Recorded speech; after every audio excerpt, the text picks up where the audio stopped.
नमस्कार। आज हम जम्मू कश्मीर में हाल में जो दिल दहला देने वाली घटनाएं हुई हैं उन पर बात करेंगे। 14 अगस्त को किश्तवाड़ के चसोती गांव में बादल फटने से जो बाढ़ आई वो वाकई भयानक थी। हमारे पास कई न्यूज़ रिपोर्ट्स हैं, विकिपीडिया भी है, तो कोशिश करेंगे कि इन स्रोतों से जो ज़रूरी जानकारी है वो निकाल सकें। हाँ बिल्कुल, ये घटनाएं बहुत गंभीर हैं और हमें देखना होगा कि असल में हुआ क्या, कितना नुकसान हुआ, बचाव के काम कैसे चले और हाँ, कठुआ ज़िले में भी जो हुआ उस पर भी बात करनी होगी। और ये समझना भी ज़रूरी है कि ये बादल फटना होता क्या है। मतलब पहाड़ी इलाकों में बहुत तेज़ बारिश बहुत कम समय में, जैसे 1 घंटे में 100 mm से ज़्यादा, तो उससे अचानक बाढ़ आ जाती है। अच्छा, तो ये है बादल फटना। तो 14 अगस्त को चसोती गांव में क्या हुआ था? ये मचेल माता यात्रा के रास्ते पर है शायद। जी हाँ, चरसोती उस रास्ते का आखिरी गांव है जहां तक गाड़ी जा सकती है। 14 अगस्त को सुबह मतलब करीब 11:30 से दोपहर 1 बजे के बीच ये आपदा आई और असर तो बहुत ही विनाशकारी रहा है। जान माल का जो नुकसान है वो चौंकाने वाला है। जो ताज़ा रिपोर्ट्स हैं उनके हिसाब से कम 62 लोगों की मौत कंफर्म हुई है। इसमें एक कटा हुआ पैर भी मिला है, तो शायद एक और पीड़ित हो सकता है। 62 मौतें, वो और लापता लोगों का कुछ अंदाजा है? हाँ, आंकड़े तो यही बता रहे हैं कि 100 से 200, शायद उससे भी ज्यादा लोग अभी लापता हैं। डर यही है कि वो मलबे में दबे हो सकते हैं। और घायलों की संख्या भी मतलब 100 से 300 के बीच बताई जा रही है। कई की हालत गंभीर है। ये दिखाता है कि वहाँ परिवार किस अनिश्चितता से गुजर रहे होंगे। और जानों के नुकसान के साथ साथ बाकी इंफ्रास्ट्रक्चर, लोगों के रहने की जगह, उन पर क्या असर पड़ा? वो तो तीर्थ यात्रा का मार्ग है, तो वहाँ इंतजाम भी खास होंगे। हाँ बिल्कुल, बुनियादी ढांचे को तो जबरदस्त नुकसान पहुंचा है। तीर्थयात्रियों के लिए पूरा अस्थायी बाजार लगा था, वो बह गया। लंगर मतलब कम्युनिटी किचन, सुरक्षा चौकी, 3 मंदिर, कम से कम 16 घर, 4 पंचक्कियाँ जिन्हें घराट कहते हैं वहाँ, वो भी। एक 30 मीटर लंबा पुल था। कितनी ही गाड़ियाँ थीं, सब या तो बह गईं या मलबे में फंस गईं।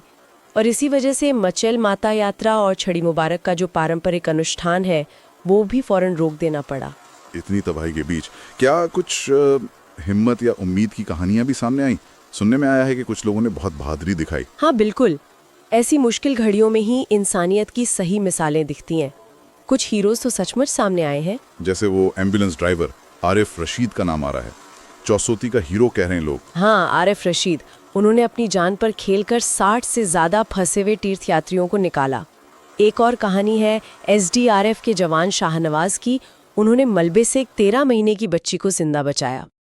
और एक स्कूल टीचर की भी कहानी थी, हुकुमचंद। जी, हुकुमचंद। उन्होंने बस कुछ मिनट के लिए बच्चों का लंच ब्रेक टाला था। हाँ। और उसी दौरान बाढ़ आई और स्कूल बच गया। मतलब अनजाने में ही सही, उन्होंने 80 बच्चों की जान बचा ली। ये छोटी छोटी बातें दिखाती हैं कि कैसे हादसे टल भी सकते हैं। इन कहानियों के बीच प्रशासन की क्या प्रतिक्रिया रही, बचाव कार्य कैसे चले? रिस्पॉन्स तो काफी तेज था।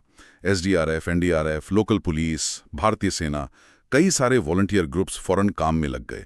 एयरफोर्स को भी स्टैंड बाय पर रखा गया था। मुख्यमंत्री उमर अब्दुल्ला खुद मौके पर गए, नुकसान का जायजा लिया। उन्होंने राहत कार्यों में देरी की भी बात कही थी, शायद नेताओं के दौरे की वजह से।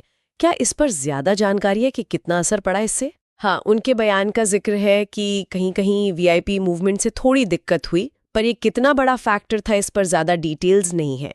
खैर, केंद्रीय मंत्री जितेंद्र सिंह और उप राज्यपाल मनोज सिन्हा भी पूरी स्थिति पर नजर रखे हुए थे।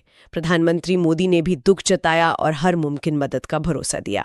तो ये तो हुई किश्तवाड़ की बात, लेकिन फिर कठुआ जिले में भी कुछ हुआ है ना हाल ही में? हाँ, दुर्भाग्य से किश्तवाड़ के बस कुछ ही दिन बाद 18 अगस्त को कठुआ जिले में 2 अलग अलग जगहों पर जोध घाटी और जंगलोट इलाके, वहां भी बादल फटे और उसमें बच्चों समेत 7 लोगों की जान चली गई, कई घायल भी हुए। उफ, यानी कुछ ही दिन में एक और ऐसी ही त्रासदी। वहाँ क्या हाल है अभी? वहाँ भी बाढ़ से काफी नुकसान हुआ है।